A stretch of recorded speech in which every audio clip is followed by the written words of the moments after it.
Tai va, turim Krabą ir dabar Krabai prisistatyk mum. Sveiki, aš Krabas, dabar konsultuoju PSEC, freelancinu. Kažką lyg ir esu girdėjęs, tai atsakysiu į kilo klausimus. Tada pradėkim nuo pirmo klausimo. Kokie yra pagrindiniai kibernetinio saugumo iššūkiai šiuolaikinėje aplinkoje? Tai tikriausiai būtų naudotojų aplaidumas. Pateiksiu tą visą per būtent phishingo prizmę, šiandien manau daug apie kalbėsim. Tai naudotojų aplaidumas su phishingu prasideda tada, kai tu gauni e-mailą, kurio nesitikėjai, nuo siuntėjo, kurio nepažįsti, atidarai nuorodą, kurios tu nesimatęs ir tenai vedi savo duomenis arba siuntiesi kažkokias programas ir panašiai. Tai dalykas to yra, kad visų šitų dalykų buvo galima išvengti, čia yra tiesiog veiksmų grandinė, bet dažniausiai jeigu tu gavai e-mailą, kurio tu nematai, tai ir tau viskas su jokie atrodo, tikriausiai tu ir iškipsi. Šalia to tikriausiai prie tų iššūkių galim pridėti tai, kad populiarėja labai, kaip populiarėja, niekada nenustoja populiarėti socialinė medija ir kiekis duomenų, kurį palieki tenai apie save, tai yra bent jau man labai patinkantis dalykas, tai yra Open Source Intelligence, OSINT, kai tu gali išsitraukti informacijos apie žmogų labai labai daug, vien iš jo elektroninio pašto, nickname'ų, visokių elektroninių telefono numerių ir panašiai. Tu gali sudaryti maždaug savo profilį aukos ir kai tu turi tokią dedikuotą ataką tam tikram žmogui, jisai pasidaro šiek tiek bejėgis. Tai vienas turbūt iš tų iššūkių irgi būtų, kad žmonės labai daug informacijos palieka apie save. Ir aplaidumas. Ja. Atlaidumas pas juos visada, manau, yra. Ne pas visus. Tai jaučiu klausti kito klausimo iš karto. Tai kaip keičiasi kibernetinės grėsmės ir kaip tai veikia saugumo strategijas? Tai grįšiu prie pirmo atsakymo, tai iš esmės, jeigu anksčiau mes ieškodavom spragų visokiose ar operacinėse sistemose, ar bandėm trojanus prakišti, dabar viskas labiau krypsta į būtent tą phishingą, į socialinę inžineriją. Tas amatas, kur būtent mes ieškom spragų, jis po truputį mažėja, galbūt dėl to, kad žmonės, kurie ieško tų spragų, pagaliau už tai pinigus gauna normalius. Ir ta tamsioji pusė, tie black hatai, visi dabar mokosi, tiesiog skaito psichologinės knygas ir daro socialinę inžineriją, įtikinėja žmonės, ieško silpnybių žmonių, spaudžia juos, tiesiog prasideda mažiau IT, daugiau psichologijos. Bet psichologija veikia žmonės gerai. Tai būtent tai yra labai efektyvu ir galbūt net mažiau sudėtinga suprast, kokius mygtukus reikia paspausti žmogui negu kompiuterį.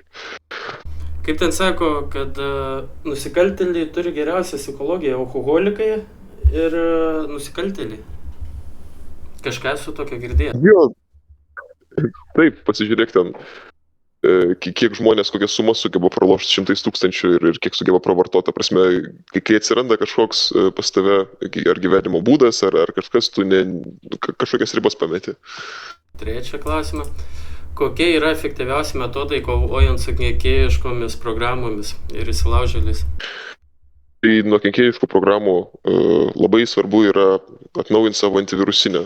Jaučiuosi kaip mokykloje per IT pamoką, bet jo, tai kiek naudotojas gali padaryti daugiausiai, turbūt įprastas kasdienis, tai yra žiūrėti savo antivirusinės. Tada tikriausiai, kas aktualu, čia turbūt gamerio nemažai žiūri, neatidarinėkit savo portų, kai ten darote serverius ar kažką, jūs neatidarinėkit portų, jūs nežinot, ką darot, jūs atidarysit ne tos portus ir turėsit bėdų. Atsidarai portą, tu atsidarai langą į savo namus ir jeigu tu ant to lango neturi tinklelio ar kažko, tai priskris mūsų visokių. Kas dar? 2 faktorių identifikavimas. Jeigu kažkas turi tavo slaptažodį, kas nėra turbūt labai sudėtinga šis laikais gauti kažkokį slaptažodį, ar su phishingu, ar su cross-site scriptingais ir panašiais dalykais, jie bent jau neturi tavo prieigos, tikimės, kad neturi prieigos prie tavo kažkokio kito įrenginio, su kuriuo tu patvirtini tą būtent prisijungimą. 2 arba daugiau faktorių identifikavimas yra daug sunkiau pažeidžiamas dalykas ir daug patikimesnis. Ir žinot, ką tu naudoji, kokias programas. Mačiau tavo TikTok'uose, ten irgi kažkokių reto admin panelių buvo atsidarę.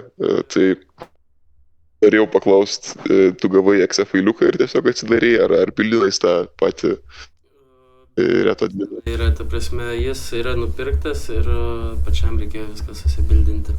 Ir jeigu to klausi, jis yra su licenzija, bet ne tai, ką tu galvoji, kaip dauguma atgauna tiesiog krekintas programas ir taip toliau. Plius, Taip, tai šaunuolis.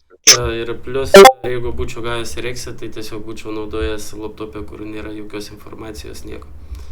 Ir dar Taip, labai teisingai. pakeitęs visus savo lokacijos adresus, viską visiškai su manim tai nesusijęs. Gerai. Jo, tas dalykas, kad žmonės siunčiasi retus logerius ir panašiai, tie visi adminai, kurie konfigūruoja būtent tą failiuką, tai pirmą 9 iš 10, ką jūs randat, tiesiog googlindami ir ieškodami keylogerių bus šlamštas, nes dažniausiai, ne tik jūs googlina tos keylogerius, googlina juos ir antivirusinių dumbusių tie visi žmonės, kurie traukinėja savo dumbosios tos hashus tų programų.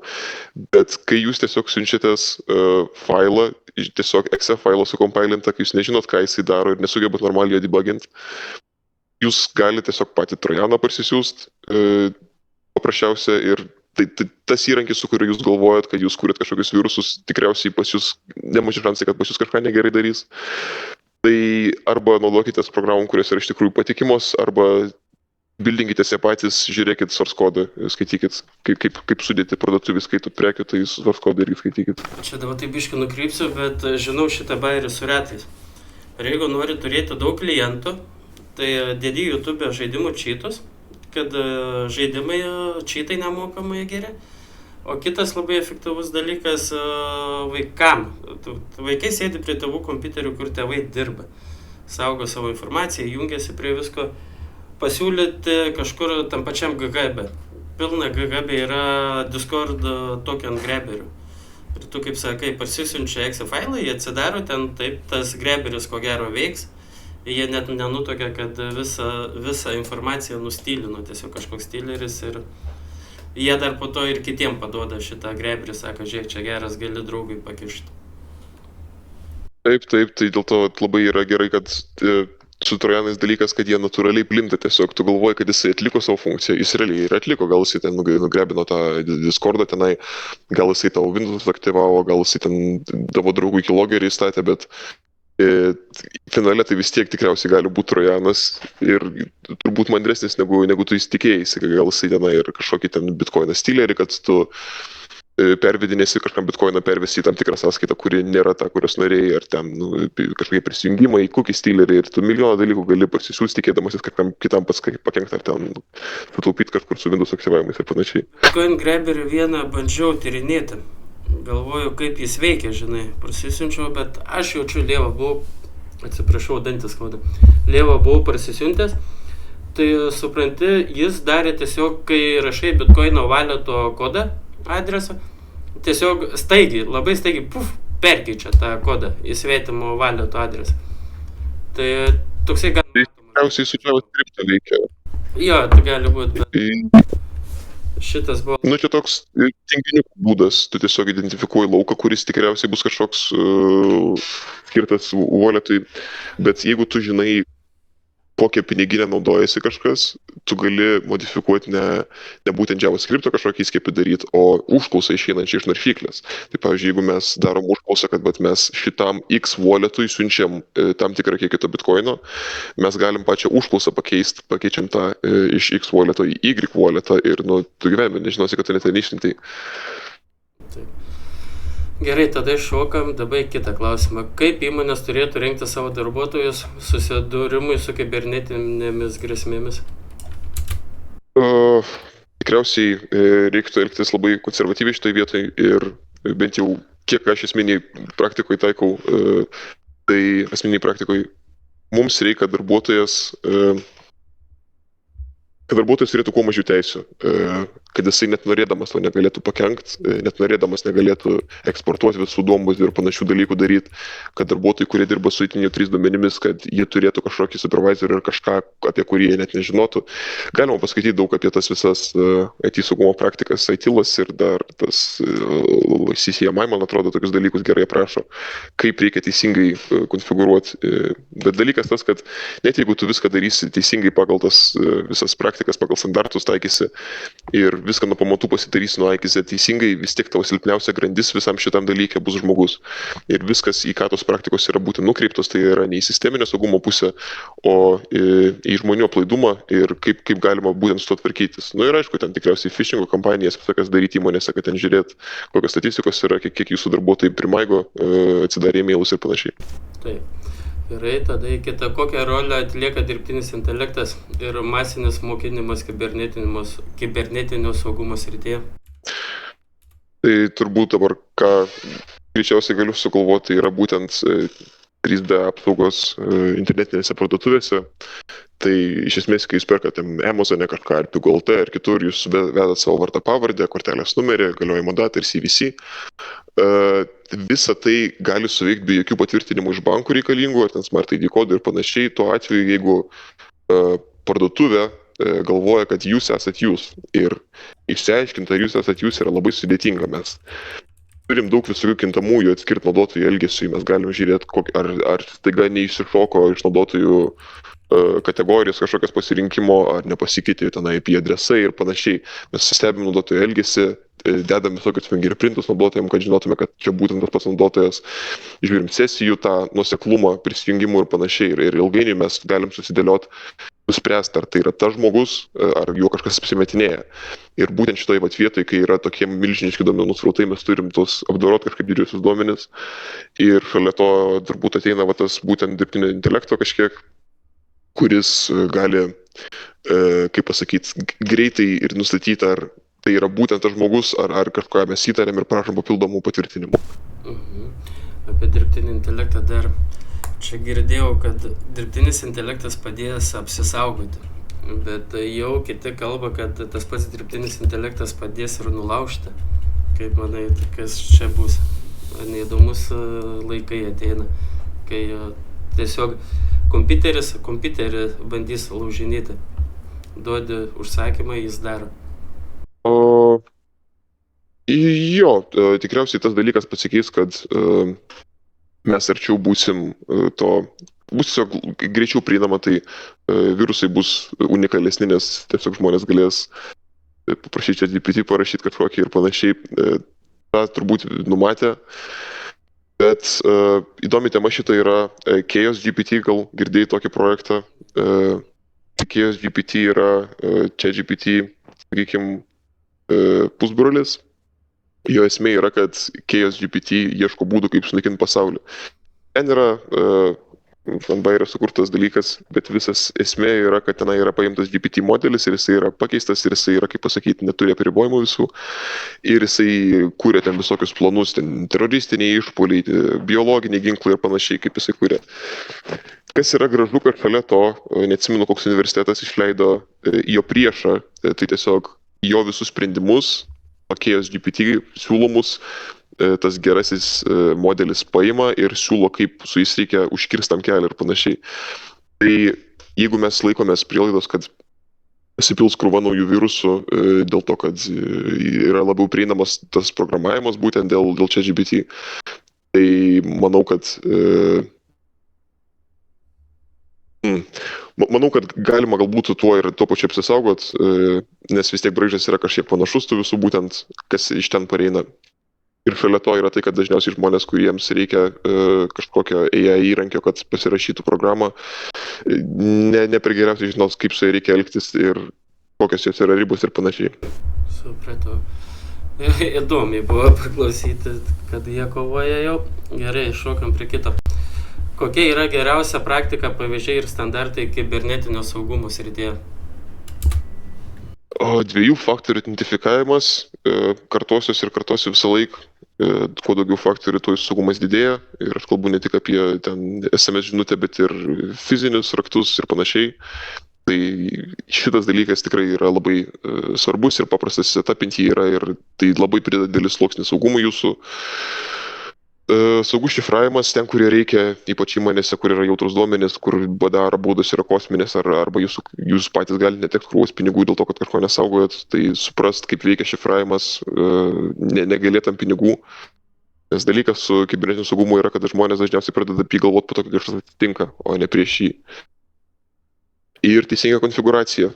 Tai iš esmės šitie 3 dalykai puikiai vizualizuoja tai, kas nutiko prieš kelis metus su CTB, ten buvo neteisinga konfiguracija, jų tie cloudai Microsoft buvo laisvai prieinami be jokių autentifikacijų, jie nenaudojo teisingų šifravimų, ten buvo kažkoks lievas protokolas, OnePI, man atrodo, kuris nėra sunkiai šifruojamas, jie nesultino slaptažodžių, tai reiškia, nepridėjo prie slaptažodžių tam tikrų atsitiktinių simbolių, kurie padaro slaptažodžius sunkiau šifruojamais ir netaikė jokio 2 faktorių identifikavimo apskritai niekur CTB.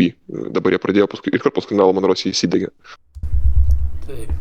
Dabar šokam į kitą tada. Kaip galima identifikuoti ir apsaugoti svarbiausius verslo duomenis nuo kibernetinių atakų? Būtent identifikavimui reikėtų turbūt žiūrėti, kas verslui yra vertingiausia, kur jūs galite labiausiai nudegti, jeigu įvyktų nutekėjimas kažkoks iš tos būtent finansinės pusės. Tada yra kita pusė, tai yra duomenys, jautrus duomenys žmonių, su kuriais jūs dirbat.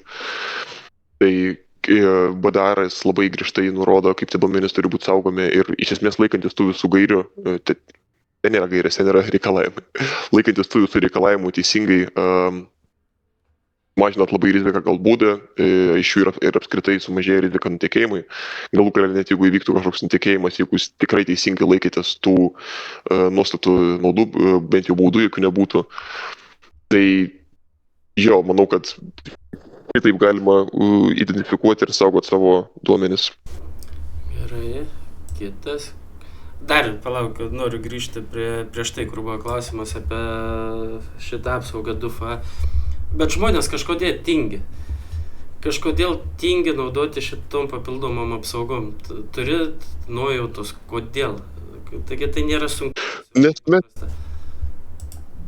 iš prigimties esam tingėt, mes rašom lievus slaptažodžius. Tikriausiai tu savo slaptažodį galbūt kažkokią variaciją net rastum prie nutekintų slaptažodžių, aš savo irgi suradęs ne kartą, nes, mes tingim. Nes... Filmai kai buvo radau. Tada, pasikeitė. Tai aš tokius saitus dedu tiesiog, tokiuose saituose mano slaptažodis būna turėk lochas ar dar kažką, lochas 1, 2, 3. Labai teisingai, kad nebūtų gaila. Tai ir negana to, kad mes rašom lievus slaptažodžius, kuriuos nėra sudėtinga nulaužti, mes sugebam juos dar naudoti svarbiose svetainėse ar prieigi prie elektroninio pašto arba jų variacijas, nes neužtenka pakeisti kelius skaičius slaptažodį. Jeigu pasižiūrėtumėt, kaip veikia Hydra, tai mes galim daryti custom wordlistus pagal kriterijus, ten pakeisti raidę vieną, pakeisti skaičių ir galų gale net jeigu jūsų slaptažodis buvo nutekintas vienoks, mes panašu galim labai nesunkiai pasiimti. Kitas dalykas, kodėl man taip yra svarbu tas 2 faktorių identifikavimas, tu gali už kokius 20-30 eurų nulaužti bet kokią slaptažodį. Apsiribokim ten 256 bitų, ten nežinau, sudėtinga labai slaptažodį su įvairiais simboliais, skaičiais ir panašiai. Tu gali tai padaryti už 20-30 eurų. Tu nueini į cloudą, kurie nuomoja vaizduškės, išsinuomoji Cam 9 vaizdo plokštę ir jos našumas slaptažodžių būtent nulaužinėjimui hashams, jis yra milžiniškas, ten įvyko šuolis palyginus su 3000 serija vaizduškių. Tai trunka gal pusvalandį ir tai kainuoja keliasdešimt eurų ir tu tiesiog gali bet kokią slaptažodį nulaužti. Ko mes iki šiol neturim, tai būdo nulaužti bent jau tos populiarius autentifikavimo metodus, ten kaip tas Microsoft Authenticatorius arba Google Authenticatorius. Tas dalykas yra tavo kišeniai, tai yra, sakykime, kiek gali būti fizinis skaitmeninis daiktas, tiek jisai yra fizinis skaitmeninis ir taip gali labai stipriai apsisaugot. Bet aš galiu garantuoti, kad visi, kurie nudegsit nuo to, kad jūsų slaptažodį buvo kažkur nutekinti, anksčiau ir vėliau vis tiek diegsite tos 2 faktorių identifikavimus, tai geriau anksčiau negu vėliau. Matai, GitHub yra, bijau pameluoti dabar, 500 000 Lietuvos populiariausių slaptažodžių, kur tiesiog paleidai. Jo, tai taip, tu gali iš to 500 000 prisigeneruoti dar 15-20 kartų tiek ir tu gausi panašius prisijungimus ir slaptažodžiai, sakau, tai tikriausiai bus praeities dalykas. Manau. Gerai, kitas klausimas. Kokie yra naujausi kibernetinio saugumo trendai ir technologijos? Tai SSO, single sign-on sistemos visos, kur tu turi vieną prisijungimą viskam. Tai iš esmės yra labai geras sprendimas dėl to būtent žmonių tingumo. Mes priverčiam žmogų pasidaryti prisijungimą su labai sudėtingu slaptažodžiu, su 2 faktorių ar kelių faktorių identifikavimais. Ir tada mes laikom tą aktyvę sesiją su kintančiais cookies ir panašiai, kad jie nebūtų taip lengvai pavogiami. Ir užtikrinam saugumą ir tuo pačiu neverčiam naudotojo stengtis. Ir čia toks win-win yra iš visų pusių. Tai šitas labai dabar trendina, tas būtent vienas prisijungimas viskam. Ir šalia to yra passkey. Tai Google ir Apple jau pasileido passkey sistemas. Tai iš esmės tau nereikia jokio slaptažodžio, tu su telefonu nusiskenuoji QR kodą. Vyksta ten baisiai sudėtinga, ten šifruota ta identifikacija, nelabai šias įsigilinęs jie. Ir jo, šitas dalykas, manau, labai stipriai populiarės vien tam, kad nereikėtų naudoti slaptažodžių. Nes slaptažodžiai iš esmės kaip konceptas yra lievas, kad tu turi atsiminti kažkokį dalyką. Čia yra kaip, daug tu norėtum įsiminti, kaip yra tavo būto raktas ir fraižitas. Nu, čia nesąmonė yra. Mes turim turėti tikrai geresnių įrankių tam. Aš dėl šitų korų biškai toksai nesu toks užtikrintas. Telefonuose dabar daug kas dar nenaudoja, bet eikim prie tų tokių kaip Discordas, Telegramas, Steamas, paprastam vartotojui visada naudojam. Nepamirškim, kai telefoną įsilaužti galima. Kaip tada, kai žin veikia? Neturi nieko, jokios nuojautos. Įsilaužti telefoną yra, dabar labai yra pasikeitęs visas operacinių sistemų visų telefonų, tiek Android, tiek iOS kryptis. Apple labai visą laiką gyrėsi savo privatumu ir saugumu ir iki šiol gyrėsi ir Androidas pamatė, kad tas dalykas parduoda, kad žmonėms tai patinka ir jie tikrai neatsilieka su visais saugumo dalykais. Ir kas yra labai pasikeitę, kad dabar nusirūtinti telefoną naują yra žiauriai sudėtinga, bent jau palyginus to, kaip buvo anksčiau. Tai ir dabar visokie Play Protect ir panašus dalykai yra Androidams. Įdėkti kenkėjišką programą į telefoną reikia pasistengti. Net jeigu tu norėtum pats savo į telefoną įsidėkti kažką, kas gali kažkaip pakenkti, tau tai yra sudėtinga padaryti. Jeigu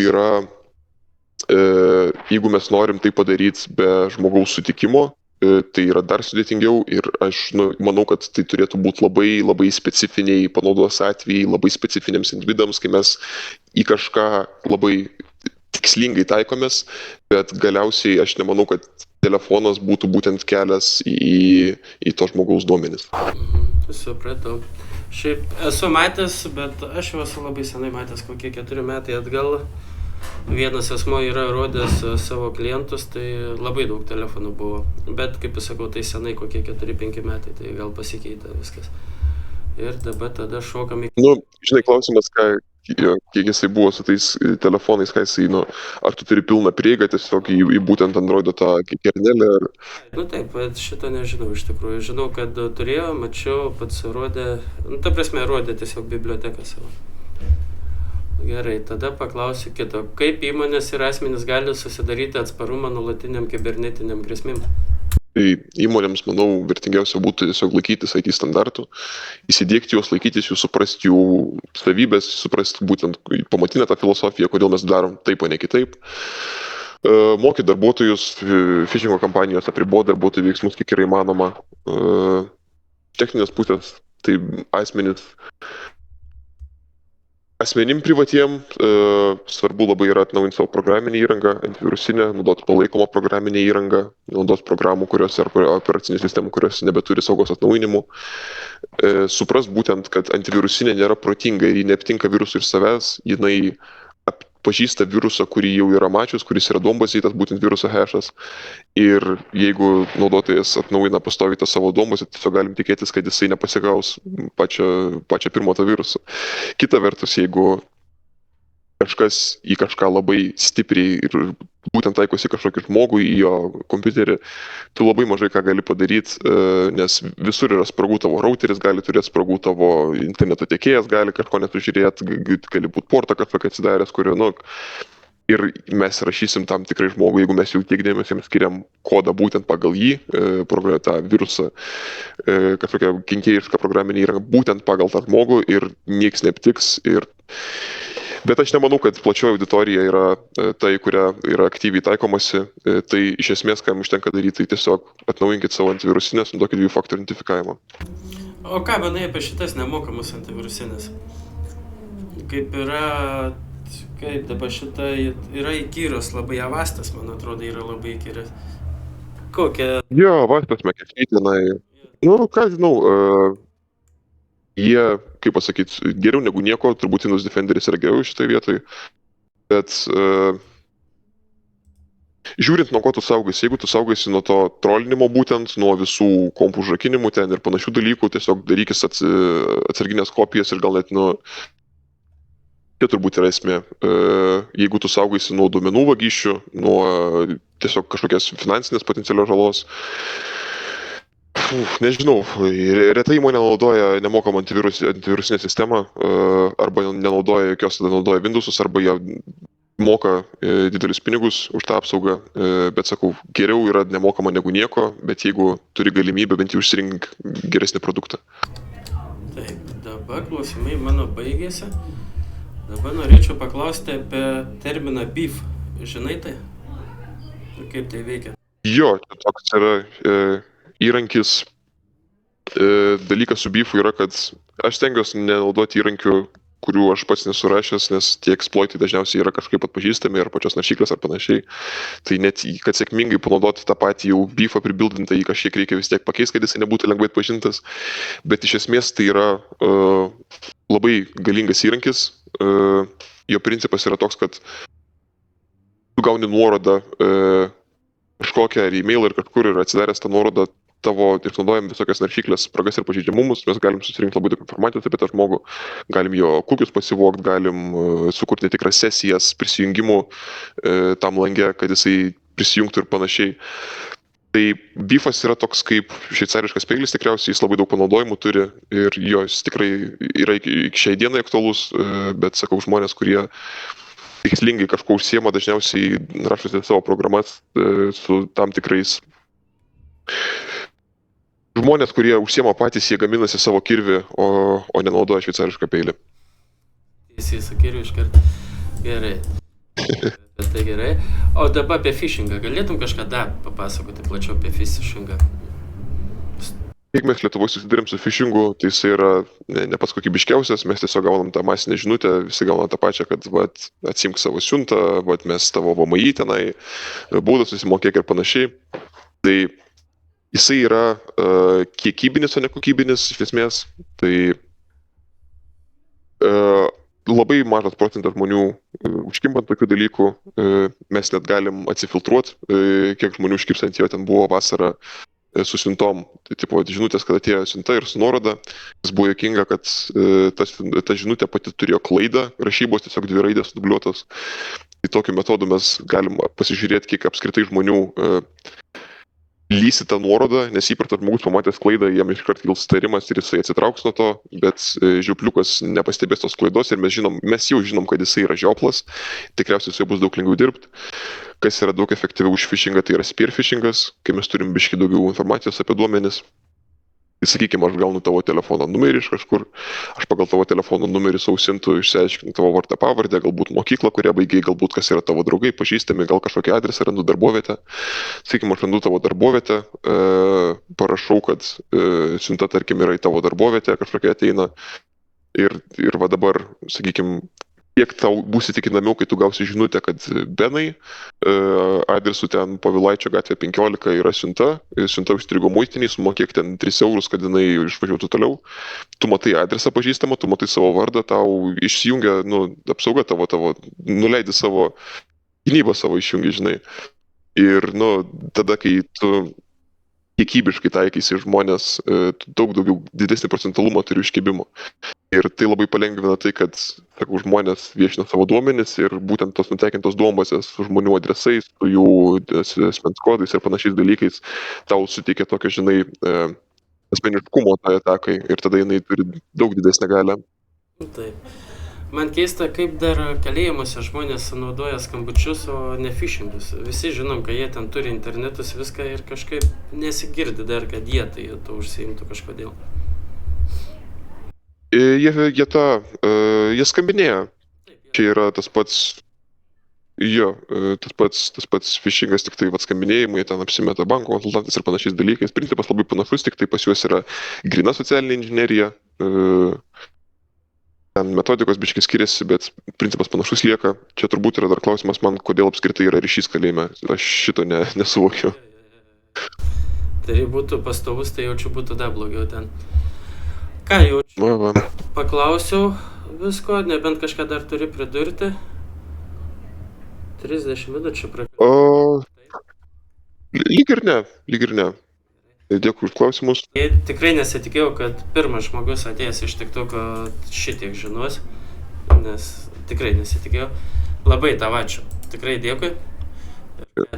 Nuširdus tau ačiū. Dar kartą tikiuosi sausio klausimais ir tada kol kas dabar. Iki.